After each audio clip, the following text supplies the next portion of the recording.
이슈 인사이드 시간입니다. 오늘은 중국과 국내 증시에 대한 영향을 조금 더 자세히 분석을 해보도록 하죠. 자, 중국은 새로운 지도자의 어떤 정책에 따라서 들고남이 좀 많이 있죠. 최근 들어서는 어떤 구조개혁과 여러 가지 이 부채 줄이기에 집중하면서 가장 큰 타격을 받았던 게 국내 증시에서는 철강과 화학이었습니다. 그런데 중국의 제조업 지표 발표 이후에 반등세가 좀 두드러지고 있는 양상인데요. 과연 어떤 의미를 가지고 있을까요?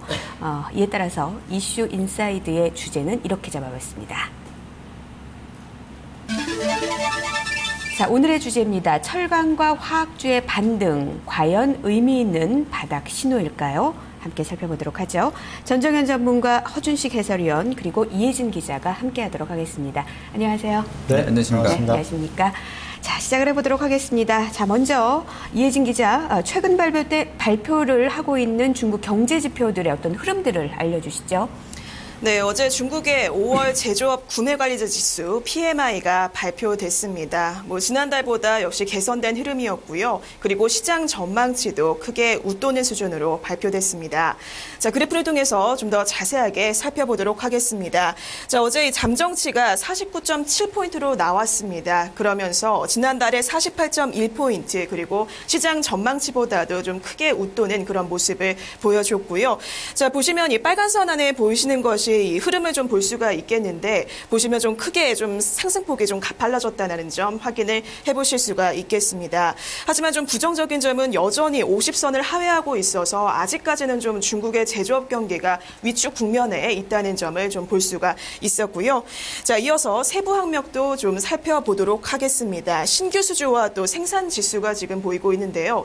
지난달 대비 모두 좀 상회하는 그런 흐름을 보였습니다. 또 기준치인 50도 모두 웃도는 수준이었고요. 자, 좀 구체적으로 보시자면 생산 지수가 지난달에 47.9포인트에서 50.3포인트로 올라섰습니다. 그러면서 1월 이후에 최고치를 기록했다라는 점 좀 확인을 해보실 수가 있겠고요. 또 다음으로 신규 주문 지수 역시 48.9포인트에서 이번 달에 52.7포인트로 올라서는 모습이었습니다. 그러면서 역시 2010년 말 이후에 최고치 기록했다는 점 또 한번 좀 점검을 해볼 수가 있었고요. 자, 하지만 좀 부정적인 면도 있습니다. 바로 고용지수인데요. 고용지수 같은 경우에 47.3포인트까지 하락하면서 아직까지는 좀 경기 부양에 대한 그런 효과가 좀 고용시장에까지는 영향을 못 미치고 있다라는 점을 시사해 주고 있습니다. 네. 어제 제조업 발표와 관련해서 좀 더 자세하게 되는데, 신규 주문은 늘고 고용은 아직 부진하고 그런 흐름들이 좀 눈에 잡히고 있는데요. 자, 전정현 전문가님, 네. 중국 지표가 어쨌든 전체적으로 봤을 땐 좋아졌어요. 네. 그러니까 지금 경기가 좀 이제 괜찮아지는 건가요, 중국 쪽은? 어떻게 좀 해석을 해야 될까요? 근데 최근 추세가요, 지표만 좋아졌다고 해서 좋은 것이 아니라 미국에서도 이제 고용 지표를 중시하지 않습니까? 근데 아까 기자님께서 말씀하셨듯이 이제 아무래도 고용 지표 쪽에서 약하다는 거, 그리고 투자하고 소매 쪽은 아직 부진하다는 것, 이런 측면으로 볼 때는 PMI 제조업 지수 전체적인 것만 올라와 가지고는 좀 역부족이다, 이렇게 좀 봐야 되고, 나중에 이제 그런 지표들이 살아나는 걸 좀 봐야 되겠다는 생각을 좀 하고 싶고요. 그리고 사실 중국의 문제가 두 가지 아닙니까? 그림자 금융하고 부동산 거품 두 가지거든요. 근데 최근에 부동산 거품 얘기가 나오면서 많이 꺾이고 있습니다. 이게 문제인데, 그러면 과연 이제 부동산 버블이 터지느냐가 굉장히 중요하다고 봐요. 근데 실제로 우리가 소득 대비해가지고, 주택 가격으로 따지면 세계 2위 정도로 굉장히 높기 때문에 중국이 부동산 거품이 심하다, 이렇게 볼 수 있어요. 근데 우리가 그걸로 따져서는 안 되죠. 가처분 소득을 가지고 봐야 돼요. 중국은 가처분 소득이 굉장히 빠르게 올라오고 있지 않습니까? 그걸로 보면은 대부분 이제 좀 어느 정도 안심을 할 수 있는 정도 모습이 아니냐, 이렇게 좀 볼 수가 있어요. 그래서 지금 이제 그림을 보시면은 과거에 일본이나 미국처럼 중국이 부동산 거품이 터질 수 있느냐, 이 측면을 좀 볼 필요가 있는데, 지금 파란 게 이제 중국이에요. 그만큼 지금 일본이나 미국을 따라갈 개연성도 있기 때문에 그런 얘기가 나오고 있지만, 아까 첫 번째로 가처분 소득 면에서 우리가 봐야 되지 않겠나, 이런 판단을 좀 드리고 싶고요. 그 다음에 이제 두 번째로 말씀을 드리고 싶은 부분은 주택 가격 대비해서 이제 담보를 얼마나 대출해 줬느냐, 이 부분이 굉장히 중요합니다. 근데 한국이 더 높아요. 중국은 오히려 그 밑이에요. 네. 대개 이제 그래서 중국 주택 대출 비율을 보면은 그림에도 나왔듯이 한 25% 내외입니다. 한국이 더 높습니다. 그래서 이런 부분으로 볼 때는 너무 우리가 우려할 것은 아니지 않느냐 이런 판단을 최근에 들어서 이제 할 수 있다라고 보고요. 그렇지만은 여하튼 지표들은 아직 우리가 좀 좋아질 게 있죠. 그러니까 우려는 덜었으나 아직 확인할 부분은 분명히 존재한다. 이렇게 봐야 되겠고요. 지표 호조에 대한 기대는 가능할 수 있습니다. 그러니까 좀 아까 말씀드렸던 해소 과정은 우리가 지켜봐야 되겠다. 이렇게 말씀 좀 드리고 싶습니다. 부담은 덜었지만 그래도 확인해야 될 과정 계속 가지고 있는 게 중국 경기와 지표다라는 말씀이시네요. 네, 그렇습니다. 알겠습니다. 자, 그러면은 지금 말씀해 주신 이 두 가지 부분에 대해서 조금 더 얘기를 좀 해보고 싶은데요. 고용이 부진하고 부동산 경기에 대한 우려. 물론 걱정거리는 덜었다고는 하지만 여전히 우려가 있습니다. 그렇기 때문에 지금 현재 리코노믹스라고 해설이 하는데 질문을 드리겠습니다. 예, 그 리코노믹스가 조금 수정이 되고 있다는 얘기가 할 정도로 미니 부양책이 좀 많이 나오고 있어요. 뭐 대표적인 때 철도 관련 사업들 얘기도 나오고 있지 않느냐 이런 생각이 드는데 글쎄요. 어쨌든 지표가 이렇게 좋아지는 흐름들이 나타난다면 이런 부양의 기대감은 꺾이지 않을지 또 다른 생각을 하지 않을지 그런 생각도 하는데 어떻습니까? 일단 좀 하나씩 먼저 보겠습니다. 먼저 이제 부동산 쪽인데요. 최근에 이제 그 부동산은 그동안 이제 버블 논란, 뭐 이제 그림자 금융에 대한 우려가 이제 커지게 되면서 정부 규제가 좀 있었던 것 같습니다. 그래서 일부 자금들이 이쪽에서 유출되거나 개발이 조금 중단 내지는 예전보다는 소극적으로 일어나고 있는 것 같아요. 지표 보시면 실제로 부동산 개발 투자는 올해 1·3월 누적으로 전년 대비 16.8% 증가했다가 1월, 4월 누적은 이제 16.4% 조금 꺾였습니다. 우리 돈으로 따져볼 때는 366조 원 규모로 나와 있고 집값 상승률 같은 경우도 좀 꺾이고 있는 상황입니다. 그래서 다시 최근에 이제 중국 정부가 지금 말씀 잠깐 언급해 주신 것처럼 미세 조정 차원에서의 정책들을 내놓고 있는 상황이고요. 구체적으로는 인민은행이 이제 시중 대형 은행들한테 우리식으로 표현하자면 이제 생애 첫 주택 구입자들한테 뭐 저금리로 대출을 확대해줘라 뭐 이런 공고안도 나왔던 것 같습니다. 이미 이제 부양이 나오고 있다, 진행되고 있다 이렇게 좀 보셔야 될 것 같고요. 그리고 이번에 나온 이 PMI 서베이 지수는 아직은 확장선 아래에 있고 물론 이제 신규 주문 등 일부 항목에서 향후 전망을 좋게 할 수 있는 신호는 나왔습니다만 그 연속성은 지켜봐야 되는 정도라서 이 정도 시그널 가지고 지금 진행되고 있는 뭐 미니 부양책들 포함한 이런 그 완화책들이 단기간에 중단될 것 같지는 않습니다. 네. 사실 이번에 정책 중에 하나가 성장을 보지 않고 어느 정도 부채 줄이기와 그리고 여러 가지 좀 뭐라 그럴까요? 좀 안 좋은 요소들을 구조조정하겠다는 얘기였는데 여기서 조금 수정된 점이 미니 부양책입니다. 이게 뭐 줄어들지는 않을 것이다라고 말씀을 하신 거고 전문가님도 같은 생각을 하고 계시나요? 네, 사실 지금 현재의 타임에는요, 과거 한번 금리 인하 나왔던 시점하고 좀 비교를 해볼 필요가 있습니다.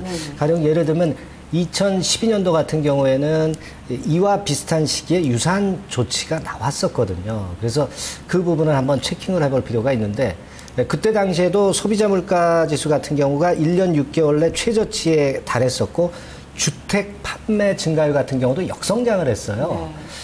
그때 이제 조치가 이제 금리 인하가 나왔죠. 그래서 그림을 보시면 2012년도에 빨간 그 동그라미 한 바와 같이 그 시기에 나와가지고 그때 상해 지수가 폭등을 했단 말이에요. 근데 뭐 지금 그 정도의 폭등은 아니다 하더라도 현재 국면도 그때와 좀 유사한 국면으로 되지 않겠느냐 이렇게 얘기가 될 수 있고요. 한간에는 되게 5, 6월 달에 이제 통화 완화책이 나온다 이런 얘기가 있지만 글쎄요, 뭐 좀 늦춰지더라도 그런 조치는 나올 개연성은 좀 존재하지 않느냐. 좀 그렇게 봐야 되지 않나 싶고요.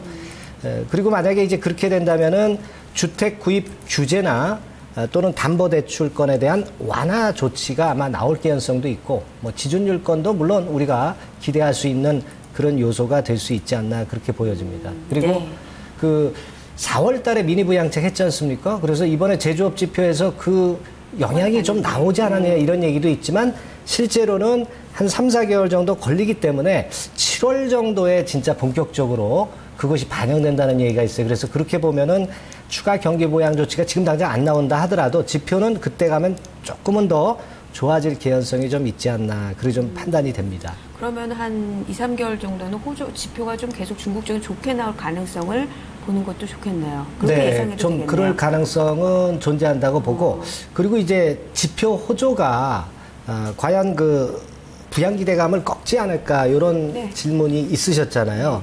근데 저는 그렇게 봅니다. 부양이 나와서 주가가 올라가고 경기가 올라가는 것보다는 지표 자체가 호조돼서 주가가 올라가는 게 더 낫다고 봐요. 그러니까 지금 현재로서는 지표 호조 쪽을 우리가 기대하는 것이 좋지 자꾸 인위적인 부양책이 안 나온다 그걸 가지고 실망하실 필요는 없지 않나 그렇게 생각합니다. 아, 부양책이 안 나와도 지표가 좋으면은 네네네. 예, 그걸로 안심을 네, 해도 된다라는 그렇죠. 말씀이시네요. 네네네. 알겠습니다. 사실 허준식 해설위원 최근 들어서 중국 쪽으로 볼 때 롯데케미칼 정도로 보면서 그 네네. 지표를 예, 사놔라라고 말씀하셨는데 네, 최근 예. 흐름 괜찮아요. 질문드리는 한번 확인을 해드리고 그 예. 흐름에 따라서 중국의 영향을 받는 것 같다라는 시장의 분위기가 좀 많이 느껴지고 있거든요. 자, 그래서요 이 증권가에서는요 중국의 어떤 지표 호조들이 과연 지금 현재 이어지고 있는 철강이나 화학 등의 반등의 어떤 분위기를 계속 이어갈 수 있는지 그렇게 보고 있는지 아니면은 다른 차원으로 보고 있는지 요걸 좀 정리를 해보고 싶은데요. 이혜진 기자 어떻습니까? 네, 오늘도 증권가 쪽 의견 정리해드리도록 하겠습니다. 사실 오늘 아침에도 증권사 투자전략팀장들 이야기를 좀 자세히 들어봤었는데요. 사실 뭐 그렇게 큰 의미를 부여하고 있지는 않는 분위기였습니다. 자, 보시면 이번 반등, 업황의 뭐 구조적 변화 신호가 아직 나타나지 않고 있기 때문에 그렇게 좀 큰 의미를 부여하지는 못하겠다라는 그런 이야기를 좀 들어볼 수가 있었고요. 그러면서 이들 업종의 좀 반등이 순환매 차원에서의 단순한 그런 기술적 반등에 불과하다라는 이야기까지 함께 좀 들어볼 수 있었습니다. 자, 증권사별로 좀 더 구체적인 의견과 또 전략까지 함께 정리해 보도록 하겠습니다. 자, 보시면 먼저 IM투자증권입니다. 역시 이제 뭐 단순 밸류에이션 매력 때문에 가격 메리트 때문에 오른 것일 뿐 그렇게 좀 뭐 추세 변화라든지 이런 것을 의미하는 것은 아니다라고 분석하고 있습니다. 그러면서 이제 전략도 좀 자세히 제시를 했었는데 단기 트레이딩 관점의 접근은 가능하겠지만 뭐 현 시점에서 추격 매수는 위험하다라는 의견까지 함께 좀 전달을 해드리도록 하겠고요. 자, 그리고 이제 BS투자증권입니다. 어떤 얘기를 했냐면 중국 경제 좀 이번 지표가 서프라이즈로 나타나기는 했습니다만 그렇지만 이것을 중국 경기가 좀 기조적으로 개선되고 있다라는 점까지 연결짓기는 어렵다라고 이야기하고 있습니다. 그러면서 이 IM투자증권 쪽 의견과 좀 비슷한데요. 역시 단기 트레이딩은 가능하겠지만 중장기적 상승을 노려서 지금 뭐 포트폴리오 비중을 좀 확대해라라는 의견은 좀 위험하다라고 이야기를 하고 있습니다. 자, 마지막으로 이제 동양증권입니다. 동양증권 쪽에서는 계속해서 철강이라든지 화학 그리고 이런 쪽 조선 쪽에 좀 많이 긍정적으로 이야기를 하고 있죠. 그러면서 특히 이번에는 좀 화학 쪽에 좀 집중을 해보자라고 이야기를 하고 있는데요. 가격 메리트가 일단 있다는 점 그리고 2분기에는 이익이 좀 턴어라운드 할 것이다라는 기대감이 형성되고 있다는 점을 강조하고 있습니다. 네, 증권가 의견은 조금은 무게는 기술적인 반등에 좀 두고 있는 게 아닌가 하는 생각이 좀 들고 있는데 허준식 해설위원 어떻습니까? 네, 예. 그렇게 지금 보는 게 좋을까요? 사실 지표는 이제 당분간은 중국 쪽의 지표들이 좀 좋아질 것이라는 전망도 전문가께서는 하고 있고 네네, 예. 그리고 전반적으로 봤을 때 지금 시장의 흐름에서는 이런 철강화학도 앞으로 실적이 좋아질 것이라고 보는 시각도 있긴 있거든요. 네네, 예. 네. 일단 그 중국 관련주들은 글쎄 저는 개인적으로는 일단 단기적으로는 좀 더 랠리가 이어질 수 있다고 보고 있습니다. 지수 레벨이 조금 이제 부담스러워서 이러고 있는 것 같은데 누가 봐도 지금 그림 그 지수가 전체 지수 그림의 모양은 한번 접었다가 가려고 하는 초입이라서 뭐 그런 상황인데 어쨌든 그렇고요. 세부적으로 보면 이제 중국 쪽은 일단 철강이나 화학 기존의 이제 소재 산업재 관련해서는 그러니까 전통적인 플레이어들로 봐서는 공급 과잉 이슈 뭐 이런 게 이제 좀 있었던 것 같은데요. 최근에 조금 이제 일부 완화됐다고 합니다만은 좀 보시면 일단 정부 정책상으로 중국에서도 이제 노후화됐거나 또 이제 공해 물질을 더 유발하게 되는 그런 설비들 그리고 이제 영세 기업들을 좀 정리하겠다 이런 부분에서는 네. 우리가 이제 인지하다시피 이제 공급 과잉이 조금 줄어들 수 있다라고 파악하고 있는데 가동률 자체가 아주 이제 낮은 수준까지 그러니까 대형사, 중형사, 소형사를 나눠봤을 때 모든 그 업체들이 다 가동률이 아주 낮은 수준까지 떨어져 있는 수준은 아닙니다만 공장 가동률을 말씀하시는 건가요? 그렇죠. 예, 그러니까 설비 가동률이요. 네. 그러니까 그게 이제 언제든지 이제 정상화가 조금 돼버리면 다 100% 미만에서 움직이고 있기 때문에 그게 이제 된다 그러면 그런 그 규제 가지고는 공급 과잉 이슈를 단박에 해결하기는 좀 어렵다. 그러니까 아주 이제 그런 공급 과잉을 다 이제 상쇄할 만한 온전한 어떤 수요 회복이 있기 전에는 조금은 이제 그런 이슈들이 좀 아주 우리한테는 긍정적인 모멘텀 되지 않을 것이다 좀 이렇게 보고 있고요. 중국 경기 상황은 지금 이제 그림 보시는 게 이제 GDP 추이인데요. 이미 이제 한 2010년도 후반, 11년도 초반에 거의 뭐 10%대의 성장률을 보였던 경기가 이제 7%대로 내려와 있는 상황인데 최근에 당국에서도 인정을 했듯이 이제 뉴노멀, 그러니까 새로운 기준 하에서 우리가 가겠다라고 이제 인정을 하고 있는 부분이라서요. 예전처럼 중국에서 아주 뭐 강력하게 어떤 경기에 드라이브를 건다든지 하는 쪽은 당분간은 없을 것 같아요. 좀 아주 길게 보더라도. 그래서 중국 관련주가 시세 분출하는 식의 랠리는 없을 것이지만 다만 아까 말씀드린 단기적으로는 조금씩 업황 개선에 대한 어떤 기대감들 그리고 이제 주가 수준이 이미 워낙에 많이 밀려 있기 때문에 PBR이 또 매력적인 종목들도 나오고 있어서 예를 들어 뭐 이노베이션이라든지 롯데케미칼 이 정도 정도는 매수가 가능하다 이렇게 좀 판단하고 있습니다. 네, 일단 중국의 지표는 여전히 이쪽으로 보시는군요. 네, 네, 예. SK이노베이션, 롯데케미칼 좀 많이 하락했다는 점 그리고 PBR도 좀 미만이라는 점에서는 접근이 가능한 것으로 허준식 해설위원 이야기를 좀 하셨습니다. 전문가님은 어떻습니까? 어떻게 보세요? 같은 질문 드릴게요. 근데 저는 이제 화학하고 이제 철강이 있죠. 근데 저는 화학보다는 철강이 좀 나은 것 같아요. 아무래도 그 원화강세권이나 또는 화학업종은 우리가 수출할 때 중국에 수출할 때 중국이 공급을 규제한다면 매출처 확보가 좀 어려울 수가 있거든요. 그래서 저는 화학보다는 좀 철강 섹터에 좀 중점을 좀 두고 싶고요. 그리고 1단계적으로는 저는 그렇게 봅니다. 밸류에이션 매력이 대단히 지금 현재 화학 철강이 큽니다. 네. 근데 이번에 그 바닥은 찍었다고 봅니다. 바닥은 찍었는데 다만 이제 중장기적으로 가느냐 단기적으로 가느냐는 이제 퀘스천 마크지만은 한번 그 차트를 한번 볼게요. 지금 롯데케미칼하고 제가 현대제철을 한번 갖고 와봤는데 포스코는 이제 아무래도 요즘 그 포스코 신사업권의 그 모멘텀이 있기 때문에 그거 제외했고요. 자, 롯데케미칼 같은 경우 보면은요, 우리가 과거에 그 2013년도 작년에 저점보다 안 내려왔기 때문에 더 내릴 것이다. 이런 논리는 맞지는 않아요. 우리가 PBR로 봐야죠. 왜냐하면 자산 가치는 자꾸 매년 증가하니까. 저점을 가지고 차트 보시는 분들은 보시는데 절대 그러셔서는 안 되고요. PBR 수치로 볼 때 되게 한 0.7배 작년에, 그리고 올해 한 0.8배인데, 되게 뭐 이 정도라면은 아주 최악으로 중국 상해 지수가 저점이 깨지지 않는 이상은 유지는 할 것 같아요. 그래서 이번에 좀 바닥을 구성하고 쌍바닥 정도 나온 걸로 봐서는 좀 점수를 많이 주고 싶고요. 펀더멘털이 이렇게 괜찮다는 거죠. 네. 그리고 이제 현대제철 같은 경우도 이제 한번 일봉 차트를 보시면은요. 마찬가지 논리로 PBR 측면을 봐야 되는데 가격도 이제 뭐 거의 예전 작년 저점 근처에 와 있고 PBR이 최근 5년도에 그 평균을 제가 써놓은 건데요. 되게 최저치가 0.54배입니다, 지금. 근데 지금 현재 0.58배죠.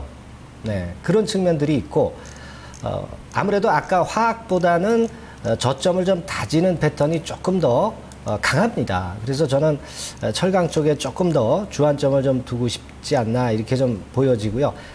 하반기에는 업황은 여하튼 지금보다는 나을 가능성이 화학 철강은 많습니다. 3분기에는 아마 화섬 쪽이 턴을 먼저 한다고 그래요. MEG 쪽이죠. 그리고 4분기에는 이제 부타디엔이 그 다음 수순으로 반등을 한다는 얘기들이 많이 돌고 있기 때문에 그렇게 좀 보고요. 저는 그래서 결론적으로는 그렇습니다. 철강 화학 업종은 단기적으로는 트레이딩을 할 수 있다. 그리고 좀 길게 끌고 나가실 분들은 끌고 나가라. 중장기적으로는 홀딩하고 나가실 분들은 길게 보시는 분들은 그렇게 갈 수 있다라고 저는 말씀을 좀 드리고 싶습니다. 네. 네. 허 의원님 계속 고개를 끄덕이시는데 같은 의견이신 것 같아요. 네. 네. 알겠습니다. 네. 뭐 여기까지 정리를 좀 네, 네, 해보겠습니다. 네. 네, 두 분 말씀 잘 들었습니다. 고맙습니다. 네, 감사합니다. 네, 고맙습니다. 자, 허준식 해설위원, 전정현 전문가, 그리고 이혜진 기자가 함께한 이슈 인사이드 시간이었습니다.